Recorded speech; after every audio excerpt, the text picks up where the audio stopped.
Salut à tous sauf ceux qui flunchent. Oh oh, alerte au gogol! Alerte au gogol les enfants! On se retrouve aujourd'hui pour une nouvelle news qui me donne envie de noyer des chatons. Heureusement, on n'est plus très loin de se casser de cette planète. News numéro 4. La France, dernier pays européen dans les matières scientifiques et particulièrement les mathématiques. Then, is math related to science? Math is the language of the universe. Une nouvelle qui va redonner le sourire à nos voisins belges qui mangent leur somme depuis 2 ans, mais surtout une bonne occasion pour nos grands-parents de nous rappeler à quel point c'était mieux de leur temps, quand on pouvait mourir à 23 ans, percuté par le carrosse du roi ou qu'on pouvait vendre ses enfants sur la place du marché. Une enquête a donc été réalisée en France sur un échantillon de plus de 4000 élèves de CM1 et près de 3900 élèves de 4e. Et cette étude révèle donc à notre plus grand étonnement qu'à force d'orienter par groupe de 300 nos élèves vers des licences d'histoire-géographie spécialisées en culture bretonne, on est devenu des grosses tanches dans les matières vraiment utiles, à savoir les maths et le français. Cette découverte me fait regretter Raspoutine car lui seul aurait pu prévoir qu'un tel cataclysme allait s'abattre sur la France. D'abord l'écriture inclusive et maintenant ça, mais quand est-ce que ce cauchemar va-t-il prendre fin? À moins que...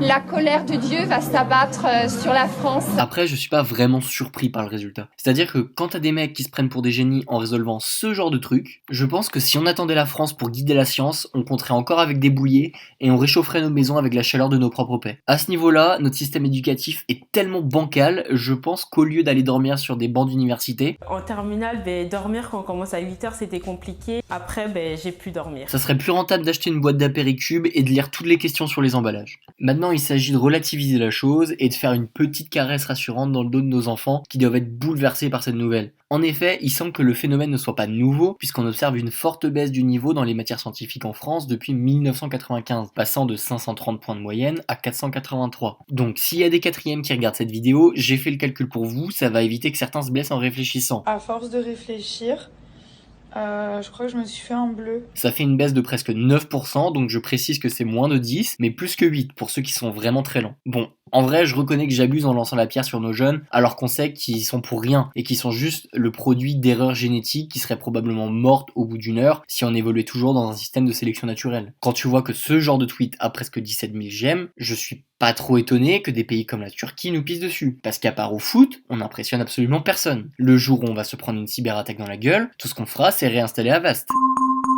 Une menace a été détectée. D'ailleurs, notre ministre de l'Éducation, M. Blanquer, s'est évidemment exprimé sur le sujet. Il s'est défendu en soutenant que ces chiffres étaient plus révélateurs du passé que du présent, car la dernière étude avait été menée en 2018-2019, donc autant dire une éternité dans la vie d'un papillon. Maintenant, j'imagine que s'il nous dit ça, c'est que pendant l'année 2020, le niveau est largement remonté, et d'ailleurs c'est ce qui revient très régulièrement dans les médias. On est sur un niveau de mauvaise foi, ça mérite un Oscar du meilleur acteur. Le gars arrive encore à se convaincre qu'il a une stratégie cohérente, alors qu'en 2017, sa priorité c'était d'interdire les portables dans les écoles. Après, je dois reconnaître qu'il a pas de chance. Il se tape le ministère le plus claqué au sol et de diriger des gens qui ont probablement 10% d'ADN de paresseux en eux. Bien. Notez dans vos agendas qu'à partir de lundi, je ne serai pas là pendant 1 mois, parce que je fais le pont. Et après, je fais la grève. Et après, je pars en stage. Pendant que Darmanin, lui, il a le droit de jouer au cow-boy. Il y a un serpent dans ma botte! D'ailleurs, je suis presque sûr qu'il a une étoile de shérif cachée dans son bureau. Pour finir, je vais pas tirer sur l'ambulance qui est déjà conduite par un chauffeur ivre en parlant de la différence entre filles et garçons dans ces tests, puisque c'est pas le sujet de la vidéo, et ça serait comme comparer deux trisomiques pour savoir lequel a le chromosome 21 le plus développé. Teletubbies to go to bed.